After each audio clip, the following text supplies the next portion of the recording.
हाय दोस्तों, आज पुनः दूसरे क्लास में मैं आप लोगों को बीटीसी के मैथ सब्जेक्ट के लिए आया हूँ। कोरोना के कारण हम लोग भी देख रहे हैं कि वेशभूषा जो है बदल गया है हम लोगों का। और पिछले क्लास में ये मैंने बताया था कि जो साइंटिस्ट थे, मैथमेटिशियन जो थे, मैथमेटिशियन ने अपना योगदान कैसे कैसे दिया था। वो महत्वपूर्ण जो मैथमेटिशियन है वो कौन कौन से हैं। तो आपके सामने मैं यहाँ पे बोर्ड पे लिखा था, जो देखिए यहाँ पे लिखा हुआ हूँ, और फिर से इनके बारी बारी से इनका वर्णन करने जा रहा हूँ, जिसे आपको ध्यान से सुने। बोर्ड की तरफ मैं कर दे रहा हूँ और इसके बारे में सुनिए, हम बताने जा रहे हैं आप लोगों को। तो पहला जो दार्शनिक हैं, मैथमेटिशियन हैं, वो है आर्यभट्ट। आप लोगों ने आर्यभट्ट के बारे में सुना होगा। कहाँ है? आप लोगों ने आर्यभट्ट के बारे में सुना होगा, जिसे आप लोग सुने। आर्यभट्ट कौन थे? मैथ के क्षेत्र में इनका योगदान क्या रहा है? तो आप जान लीजिए कि भारत के प्रथम सुप्रसिद्ध गणितज्ञ आर्यभट्ट का जन्म, इनका जो जन्म है 475 ईस्वी पूर्व पटना के आसपास हुआ, ऐसा माना जाता है। उन्होंने ही शून्य का आविष्कार किया। इन्होंने अंक गणित, बीज गणित और रेखा गणित को अपनी गणितीय गणना में प्रयोग किया। गणित में विशिष्ट योगदान उनकी 4 प्रसिद्ध पुस्तकों आर्यभट्टीय, आर्य अस्ताशता, आर्यभट्टी, इनका पुस्तक का नाम क्या है? आर्यभट्टीय। इनके पुस्तक का नाम है आर्य अस्ताशता,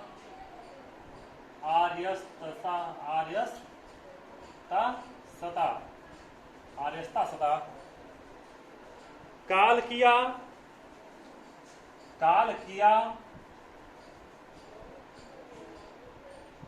और गोला, इनकी पुस्तक का नाम है। आर्यभट्टी इसमें जो है बहुत महत्वपूर्ण पुस्तक है। इनमें से जो प्रसिद्ध पुस्तक क्या है? आर्यभट्टी है। यह जो पुस्तक श्लोकों में लिखी गई है, इसमें 5 अध्याय हैं। पहला अध्याय गणित पर है और शेष जो अध्याय हैं ज्योतिषी पर है। इन्होंने गणित के 33 सूत्र दिए हैं, 33 सूत्र दिए हैं, और इन्होंने पाई का मान दशमलव के 4 स्थानों तक शुद्ध दिया था। भारत में एक अन्य आर्यभट्ट भी हुए थे। ये आर्यभट्ट तो हुए थे, इनके बाद एक और आर्यभट्ट हुए थे, जिन्होंने आर्य सिद्धांत नामक ग्रंथ की रचना की। यह ग्रंथ आर्यभट्टी से बड़ी है और उसमें 18 अध्याय। इनमें कितने अध्याय थे भाई? आर्यभट्टी पुस्तक में कितने अध्याय थे? तो 5 अध्याय थे ना। और इस 5 अध्याय में से पहला गणित पर था अध्याय और बाकी सब ज्योतिषी पर था। और इन आर्यभट्ट के अलावा और भी एक आर्यभट्ट हुए थे, जिन्होंने आर्यभट्टी से भी बड़ी पुस्तक की रचना किया था उन्होंने, और उसका नाम क्या था भाई? आर्य सिद्धांत, उसका नाम था। उसमें 18 अध्याय थे। अब चलते हैं भास्कराचार्य जी के बारे में जानते। भास्कराचार्य जी कौन थे? इनका जन्म कहाँ हुआ था? तो भास्कराचार्य जी का जन्म 1114 ईस्वी में हुआ था। 1114 ईस्वी में हुआ था। प्रारंभ में इनका नाम भास्कर था, परंतु इनकी विद्वता से प्रभावित होकर लोग इन्हें भास्कराचार्य के नाम से पुकारने लगे। इनके पिता श्री माहेश्वर भट्ट डेक्कन के मूल निवासी थे। भास्कर 12वीं शताब्दी में उज्जैन की वेधशाला में निदेशक पद पर थे। इनकी मृत्यु 1185 ईस्वी में इनकी मृत्यु हो गई। और इस बारे में विद्वानों का ऐसा मत है कि इनका जो मत है कि वो सब अलग अलग है। विद्वानों का मत है कि अलग अलग है कि इनका जन्म कब हुआ था, 1185 में हुआ था कि नहीं हुआ था। इसके बारे में जो है सभी विद्वानों का मत अलग अलग है। महान गणितज्ञ भास्कर जी ने अनेक गणितीय ग्रंथों की रचना की। इसमें लीलावती सबसे अधिक प्रसिद्ध ग्रंथ है। इन्होंने एक लीलावती नाम के ग्रंथ की रचना किया इन्होंने, जिसका बहुत प्रसिद्ध ग्रंथ है। और लीलावती इतनी प्रसिद्ध है, इतनी प्रसिद्ध है कि एक जो दार्शनिक है उनका नाम था फैजी। फैजी ने उसके बारे में लिखा है कि लीलावती भास्कर की लड़की का नाम था। फैजी ने भास्कराचार्य जी के बारे में लिखा है कि लीलावती भास्कर की लड़की का नाम था। ज्योतिषियों ने भविष्यवाणी की थी उस लड़की के बारे में कि लीलावती का वैवाहिक जीवन सुखी नहीं रहेगा, अतः उसका विवाह करना ही नहीं चाहिए। किंतु भास्कर ने उसके विवाह के लिए एक शुभ मुहूर्त निकाला। इन्होंने शुभ मुहूर्त क्या निकाला? उस शुभ मुहूर्त में इन्होंने कहा था कि अगर शादी हो जाएगी तो फिर उसका वैवाहिक जीवन सुखी रहेगा। लेकिन देखते हैं कि उस शुभ मुहूर्त में उनका जन्म हुआ कि नहीं हुआ। तो आप देखिए, उन्होंने एक शुभ मुहूर्त निकाला, उसने एक कटोरी बनाई और उसकी पेंदी में एक छेद कर दिया। वह छेद इतना छोटा था कि कटोरी को पानी पर रखने से वह ठीक 1 घंटे में डूब जाती। शुभ मुहूर्त से पहले भास्कर ने कटोरी को एक पानी के बर्तन में डाल दिया था। उसने सोचा कि जैसे ही कटोरी पानी में डूबेगी ठीक उसी समय लीलावती का विवाह कर देगा। किंतु विधि का विधान तो अटल है, जो होना है वो होगा ही। शुभ मुहूर्त से पहले लीलावती कटोरी के पानी का निरीक्षण करने लगी। यह कौतूहल स्वाभाविक था। अनजाने में उसके गहने का एक मोती गिरकर कटोरी में जा पड़ा और कटोरी का छिद्र बंद हो गया। शुभ मुहूर्त बीत गया और लीलावती अविवाहित रह गई। पिता ने पुत्री से कहा कि मैं तुम्हें वैवाहिक जीवन का सुख न दे सका, परंतु अब मैं तेरे नाम पर एक पुस्तक लिखूंगा जिससे तेरा नाम अमर हो जाएगा। इसलिए इस पुस्तक का नाम लीलावती पड़ा। इनकी लीलावती के क्षेत्र में व्यवहार नामक पाठ में निम्नलिखित प्रकरण रखे गए हैं। इनका प्रकरण क्या है? लीलावती जो पुस्तक उन्होंने बनाया था उसमें प्रकरण है समकोण त्रिभुज पर प्रश्न है। उसमें त्रिभुज और चतुर्भुज के क्षेत्र, वृत्तों के क्षेत्र, गोलों के तल एवं आयतन आदि प्रकरण उसमें समाहित है। तो इस तरह से भास्कराचार्य जी ने हम लोगों को एक बहुत सीख दे गए कि जो विधि का विधान है वो अटल है, जो होना है वो होगा ही। और लीलावती जो इन्होंने लिखा था वह लीलावती नाम की जो पुस्तक, उनकी लड़की का नाम था लीलावती और उसी के आधार पर इन्होंने लिखा था। क्या नाम था उसका? लीलावती पुस्तक का नाम था। अब चलते हैं तीसरा जो दार्शनिक है महावीराचार्य। ये जो महावीराचार्य जी हैं ये राष्ट्रकूट वंश के राजा अमोघ वर्ष नृपतुंग के सभासद थे। अमोघ वर्ष नृपतुंग मैसूर तथा अन्य कन्नड़ क्षेत्रों के शासक थे। महावीर की स्थिति काल 9वीं शताब्दी पूर्वार्ध ही था। इनका मुख्य ग्रंथ गणित सार संग्रह है। इनका गणित सार संग्रह, गणित सार संग्रह इनके ग्रंथ का नाम है। महावीराचार्य जी के ग्रंथ का नाम है गणित सार संग्रह है। इस पुस्तक में 9 अध्याय हैं। इस पुस्तक में नापतोल के पैमाने, आधारभूत क्रियाओं के नाम, गुणा प्रकरण के 5 विधियों का उल्लेख, इकाई, भिन्न, व्यापार गणित, वृत्त, अर्धवृत्त, निम्न वृत्त, उन्नत वृत्त, कुंभक वृत्त, अंतश्चक्र, बाल वृत्त, पहिश्चक्र, बाल वृत्त, हस्तिदंत क्षेत्र आदि आकृतियों का वर्णन है इस गणित सार संग्रह। इस तरह से हम लोगों ने 3 विद्वानों को पढ़ लिया। अब चलते हैं श्रीधराचार्य जी के पढ़ने। श्रीधराचार्य जी भी एक इन्होंने कई सूत्र दिया, लेकिन एक जो सूत्र है जो आज भी हम लोग यूज करते हैं, जो द्विघात बहुपदों को जो सॉल्व करना है, द्विघातीय समीकरण को सॉल्व करना है, द्विघातीय समीकरणों को सॉल्व करने का इन्होंने सूत्र दिया था। देखते हैं श्रीधराचार्य जी ने क्या दिया था। ये जो श्रीधराचार्य जी हैं ये भास्कराचार्य के समकालीन थे। इनका जन्म कर्नाटक राज्य में 991 ईस्वी में हुआ था। कर्नाटक 991 ईस्वी में इनका जन्म हुआ था। और इनके पिता का नाम बलदेव शर्मा, माता का नाम अब्बोका बलदेव शर्मा बलदेव शर्मा, इनके पिता का नाम, माता का नाम अब्बोका, माता का नाम अब्बोका था। इन्होंने बचपन में अपने पिताजी से कन्नड़ एवं संस्कृत साहित्य का अध्ययन किया था। प्रारंभ में वे शैव थे, परंतु बाद में वे जैन अनुयायी हो गए थे। इनका प्रसिद्ध ग्रंथ गणित सार है। इनका प्रसिद्ध ग्रंथ क्या है? गणित सार, ये ग्रंथ का नाम है,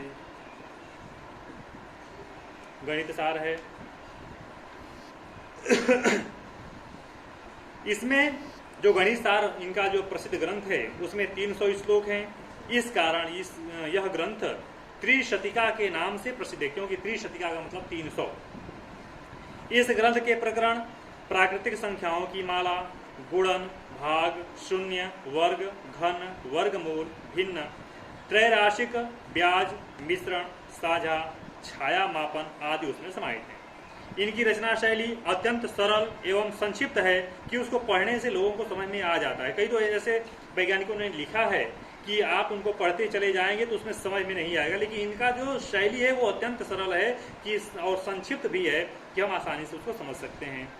उनकी जो विधियां हैं, लिखने की जो विधियां हैं, गुणन की 4 विधियां हैं, वो 4 विधियों का नाम है कपाट संधि, कपाट संधि, कपाट संधि। इनका जो विधियां हैं लिखने की, गुणन की जो विधियां हैं, कपाट संधि, तस्थ, तस्थ रूप विभाग, 3 तो हो गए, और चौथा है अस्थान विभाग, अस्थान विभाग। इनकी जो शैली है यही शैली, 4 शैलियां हैं, 4 विधियां हैं। इनकी सबसे अधिक कृति वर्ग समीकरण की हल विधि है। यदि द्विघात समीकरण ax² plus bx plus c बराबर 0, अगर मान लीजिए कि द्विघात समीकरण ax² plus bx plus c बराबर 0 ऐसा द्विघात समीकरण है कि इसके लिए इन्होंने सूत्र बनाया कि x का वैल्यू हम निकाल सकते हैं -b plus minus √b² minus 4ac अपान 2a, जिसका हम लोग यूज करते हैं।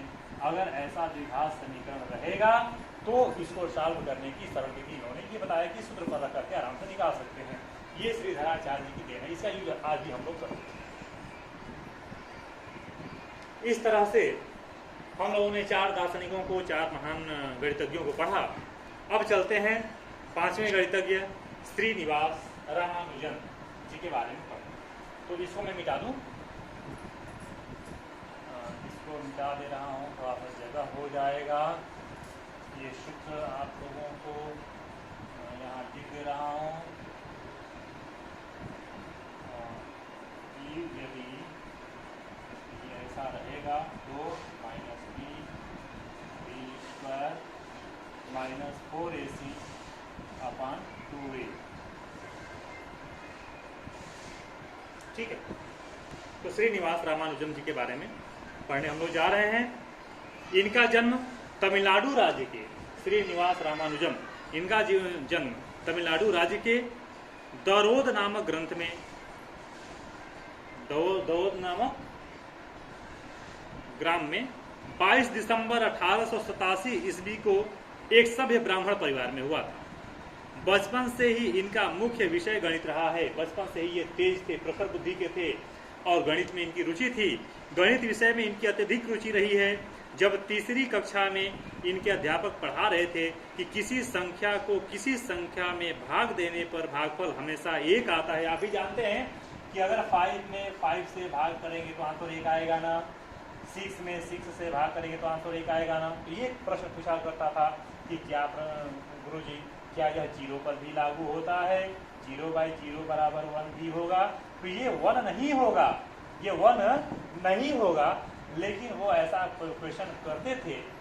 और आप जानते हैं कि 0 का किसी भी नंबर में डिवाइड करने पर इनफाइनाइट आता है, नंबर हो या 0 हो, उसको डिवाइड करने पर इन्फिनिटी आता है।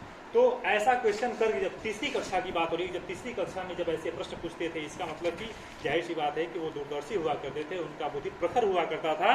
और ऐसे प्रश्न पूछ करके आश्चर्यचकित कर दिया करते थे। 15 वर्ष की आयु में ये जादुई वर्गों की रचना किए और उनका नियम प्रतिपादित किए। यह सिद्धांत करने में सफल हुए कि प्रत्येक बड़ी संख्या को अधिक से अधिक 4 अभाज्य संख्याओं के योगफल के रूप में विभाजित किया जा सकता है, लिखा जा सकता है। किसी भी संख्या को किसी बड़ी संख्या को अगर हमें लिखना है तो 4 अभाज्य संख्याओं के रूप में लिख सकते हैं। जैसे अगर 48 को लिखना है 4 अभाज्य संख्याओं में, अभाज्य संख्याओं में, तो हम लिख सकते हैं 5 + 7 + 17 + 19। तो इस तरह से आप तोड़ सकते हैं। तो किसी बड़ी संख्या को 4 अभाज्य, अधिक से अधिक 4 बड़ी से बड़ी 4 अभाज्य संख्याओं में बांट सकते हैं। अधिक से अधिक 4 अभाज्य संख्याओं में के रूप में के योगफल के रूप में लिख सकते हैं। 28 फरवरी 1918 को ये श्रीनिवास रामानुजम जो हमारे आदर्श हैं, ये रॉयल सोसाइटी के फेलो बनाए गए। यह सम्मान प्राप्त करने वाले ये पहले भारतीय थे। पर्याप्त समय तक विदेश में रहकर पुनः भारत आए और मृत्यु शैया तक पड़े रहने पर भी गणित से जुड़े रहे।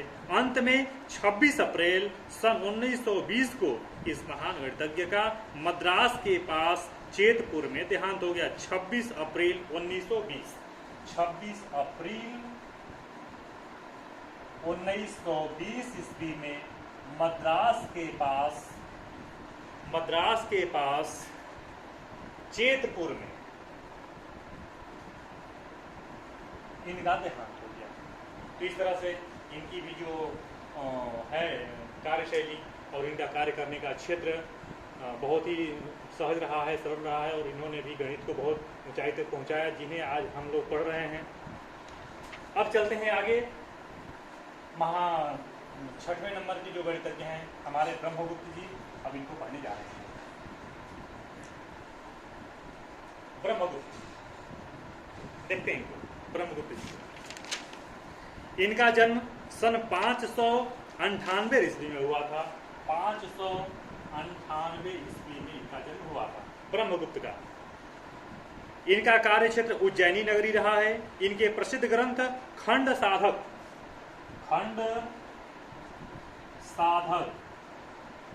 इनका प्रसिद्ध ग्रंथ है खंड साधक तथा ब्रह्म स्फुट सिद्धांत, ब्रह्म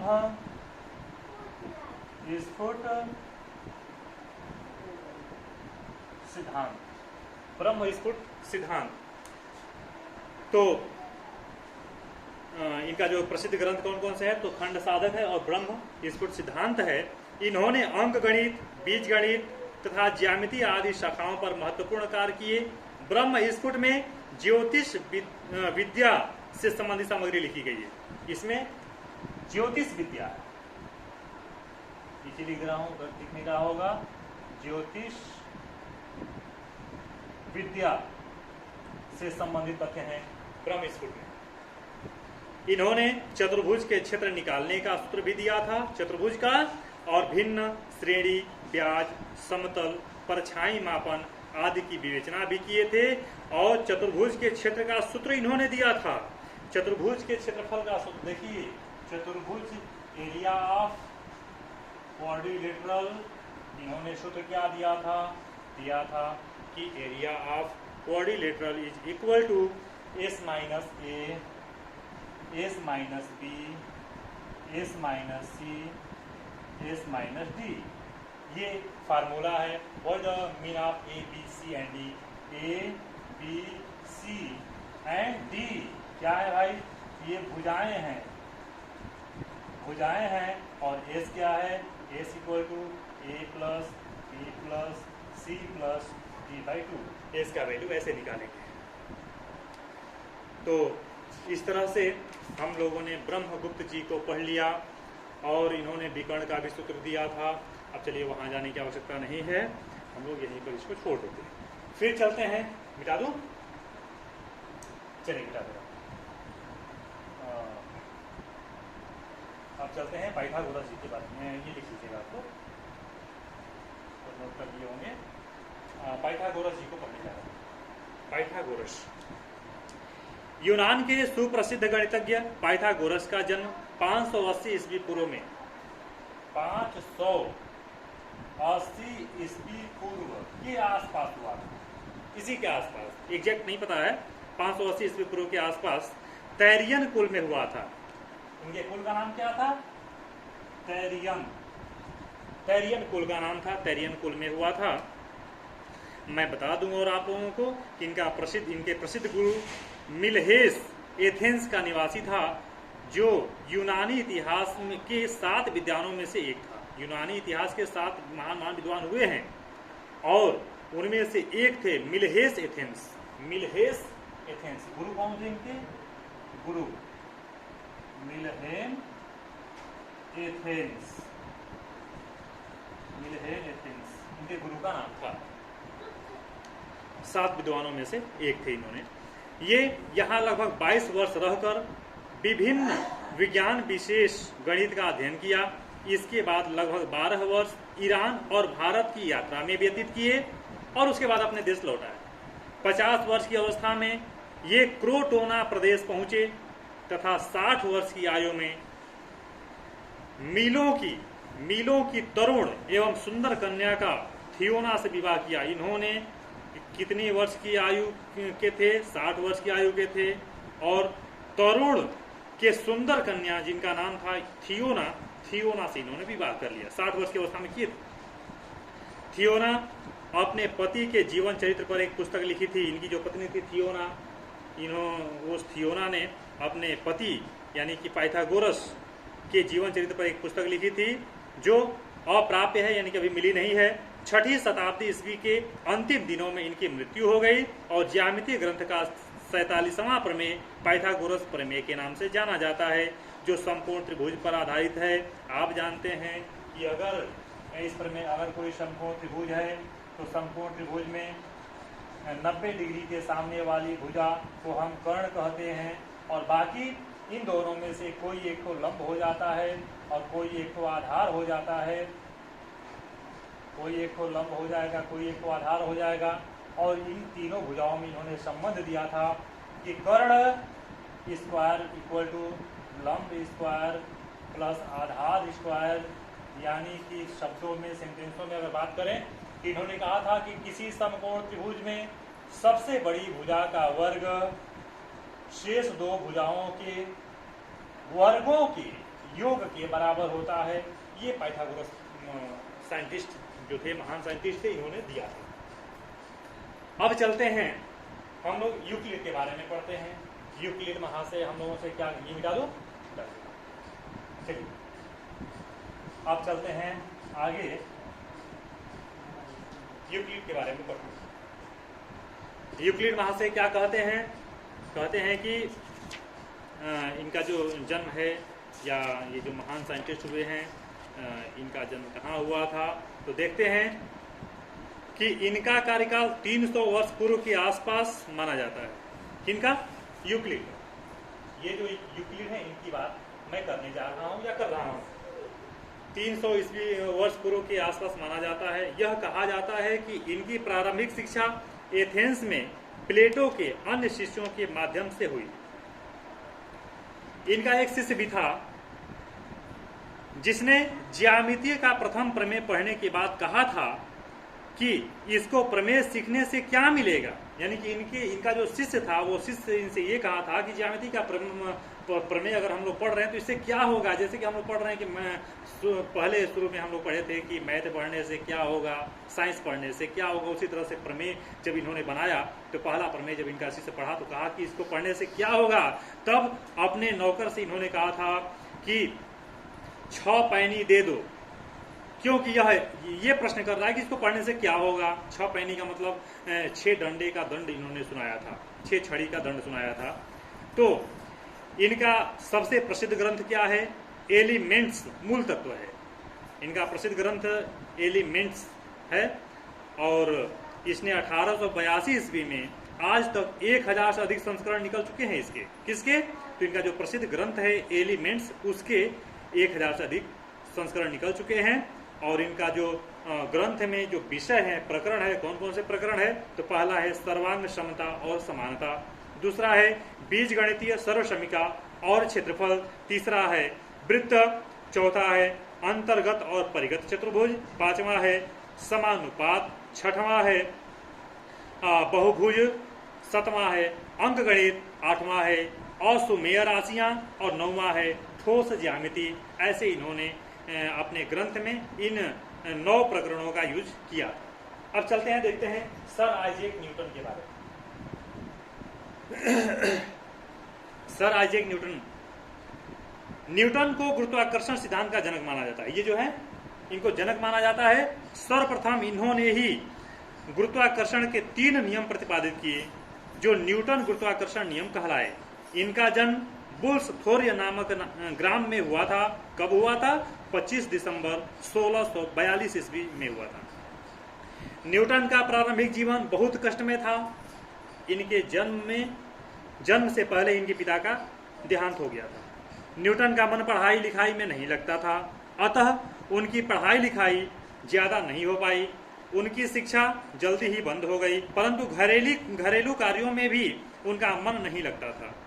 इनकी रुचि यांत्रिकी में लगता था, कविता में लगता था, बढ़ईगिरी में लगता था, कविता और ड्राइंग में इनका रुचि लगता था। इन्हें पुनः स्कूल भेजा गया। 23 वर्ष की अवस्था में इन्होंने कैम्ब्रिज से स्नातक की परीक्षा पास की और 25 वर्ष की अवस्था में इन्होंने ट्रिनिटी कॉलेज का अधि सदस्य बना दिया गया। एक दिन इनका जो इतिहास है क्या हुआ था, एक दिन बगीचे में ये बैठे हुए थे। उसने एक सेब के फल को नीचे गिरते हुए देखा और सोचने लगा कि ये फल पृथ्वी पर ही क्यों गिरा, आकाश की ओर क्यों नहीं गया। उसने सोचा कि पृथ्वी के अंदर कोई न कोई आकर्षण शक्ति अवश्य है जो सांसारिक वस्तुओं को अपनी ओर आकर्षित करती है। यह सिद्धांत गुरुत्वाकर्षण का सिद्धांत कहलाया। न्यूटन प्रतिभाशाली तो था मगर भुलक्कड़ भी था। यहाँ तक कि अपने भोजन करना भी अक्सर भूल जाता था। 1664 से 65 ईस्वी में न्यूटन ने द्विपद प्रमेय और अनंत श्रेणी का कार्य आरंभ कर दिया। उनके प्रसिद्ध कार्य का क्षेत्र प्रकाश सिद्धांत और गुरुत्व सिद्धांत का रहा। 1669 ईस्वी में 69 में न्यूटन कैम्ब्रिज में गणित का प्राध्यापक हो गए। लगभग 60 वर्ष तक उसे प्रसिद्ध प्राप्ति होती रही। अब क्या हुआ कि 1672 ईस्वी में इंग्लैंड की संसद में भी विश्वविद्यालय का प्रतिनिधि बनकर पहुंच गए और 1705 में उन्हें सर की उपाधि मिली। 1727 ईस्वी में न्यूटन बीमार हो गए और धीरे धीरे उनका स्वास्थ्य खराब होता गया और 20 मार्च 1727 ईस्वी को उनका निधन हो गया। न्यूटन के 3 चित्र रॉयल सोसाइटी में और कई निटी कॉलेज में हैं। इस प्रकार हम लोग जो है सर आइजैक न्यूटन के बारे में भी पढ़ लिए। अब चलते हैं आर्किमिडीज के इतिहास को पढ़ने के लिए। इनका जीवन वृत्तांत कहने जा रहा हूँ। इनका जीवन वृत्तांत कैसा था? अब देखिए इनका भी जीवन वृत्तांत बहुत ही रोचक है। आर्किमिडीज का जन्म 286 ईस्वी में 286 ईस्वी में एक ज्योतिषी परिवार में हुआ था। वे अपने जमाने के सुप्रसिद्ध गणितज्ञ के साथ साथ वैज्ञानिक भी थे। चूंकि इनके पिता भी एक ज्योतिषी थे, इसलिए इनको गणितीय अनुसंधान में काफी सहयोग प्राप्त हुआ। यह माना जाता है कि आर्किमिडीज की शिक्षा जन्म स्थान में न रहकर अलेक्जेंड्रिया में हुई, लेकिन अनुसंधान कार्य का प्रारंभ घर पर ही रह करके इन्होंने किया। जब रोमनों ने साइरेज्यूस का घेरा डाला तो इन्हीं पात्रों की सहायता से आर्किमिडीज ने उक्त नगर को 3 वर्ष तक बचाए रखा। ऐसा माना जाता है कि जब रोमन जहाज नगर के पास आ गए तो आर्किमिडीज ने एक दर्पण का निर्माण किया, जिसकी सहायता से सूर्य की किरणें, इन्होंने एक दर्पण का निर्माण किया था, जिसकी सहायता से सूर्य की किरणें उन जल प्रपोतों पर डालकर उनका अग्निदाह कर दिया। उस समय सर साइरेज्यूस का राजा हैरान था। राजा का नाम था हैरान। आर्किमिडीज का इनसे अधिक संबंध था। एक बार हैरान ने अपने लिए सोने का मुकुट बनवाया। उन्हें यह शक हुआ कि मुकुट में चांदी की मिलावट है, अतः उन्होंने आर्किमिडीज को बुलवाया और कहा कि यह मुकुट टूटना भी नहीं चाहिए और यह पता लगाएं कि यह सोने का है अथवा इसमें कुछ मिलावट है। मुकुट को तोड़ना भी नहीं है और पता भी लगाना है कि मिलावट तो नहीं है इसमें। आर्किमिडीज कई दिनों तक सोचता रहा अंत में एक दिन वह नाद में स्नान कर रहा था तो उसे पानी के उछाल का आभास हुआ। और इसी बात, वो तो कई बार जो है नाद में नहाया होगा, लेकिन उस समय उसके दिमाग में आया था। और देखिए क्या उसके दिमाग में आया। एक दिन जब वह नाद में स्नान कर रहा था तो उसे पानी से उछाल का आभास हुआ और इसी बात को लेकर उसमें एक सोच पैदा हुई कि यदि पानी में समान भर के सोने और चांदी के ढेले डाले जाएं तो दोनों दशाओं में पानी कितना बाहर आता है। दोनों मात्राओं का अंतर ज्ञात करके मुकुट को पानी में डालने पर कितना पानी बाहर आएगा, जिससे मुकुट में मिलावट की मात्रा का पता लग जाएगा। अब होगा क्या, इसी विचार से यह बिना कपड़े पहने, बिना नहा रहे थे, अचानक उनके दिमाग में आया तो बिना कपड़ा पहने वो रोड पे दौड़ने लगे और कहने लगे कि मिल गया मिल गया मिल गया, चिल्लाता हुआ गली में दौड़ने लगा, जिससे आर्किमिडीज के सिद्धांत का प्रतिपादित हुआ, जो आज विज्ञान के लिए महत्वपूर्ण देन है। आर्किमिडीज का कहना क्या था कि भारी से भारी वस्तु को थोड़ा सा बल लगाकर खिसकाया जा सकता है। जब हैराल ने इस सिद्ध करने को कहा कि उसने एक जहाज के घिरनियों की सहायता से खींच दिया, जबकि सैकड़ों मजदूर उस कार्य को नहीं कर सके। घिरनी की सहायता से उसने खींच दिया था। इनका दावा था कि लीवरों की सहायता से पृथ्वी को भी नचाया जा सकता है। अंक गणित में इनकी प्रमुख देन है और इन्होंने ही 10 की घात का पद्धति अपनाया। किसी भी अंक को 10 की घात में कैसे लिखेंगे, इसकी पद्धति किसने दिया? तो आर्किमिडीज ने ही दिया था। और इस तरह से मैं बता दूं आप लोगों को कि जो हमारे गणितज्ञ थे, दार्शनिक थे, महान साइंटिस्ट थे, इन साइंटिस्टों के बारे में हम लोग पढ़ लिए। अब चैप्टर वाइज आप लोगों को विषय मैं अपलोड करूंगा वीडियो के माध्यम से, और आप यूट्यूब पर भी देख सकते हैं। उस लिंक को डाल करके आप यूट्यूब पे भी देख सकते हैं। और यह लिंक जो आप लोगों का ग्रुप है, उस ग्रुप में डाला जा रहा है और हमारे सभी टीचर लोग भी डाल रहे हैं, मैं भी डाल रहा हूँ। और आप लोग घर पे इसको कम से कम सुनते रहें, पढ़ते रहें कि हम लोग आप लोगों से दूर हैं, आप लोग भी हम लोगों से दूर हैं, तो दूर रह करके, घर पर रह करके ही आप लोग पढ़ते रहें और स्वस्थ रहें, सुरक्षित रहें, कोरोना से बचते रहें। और धन्यवाद।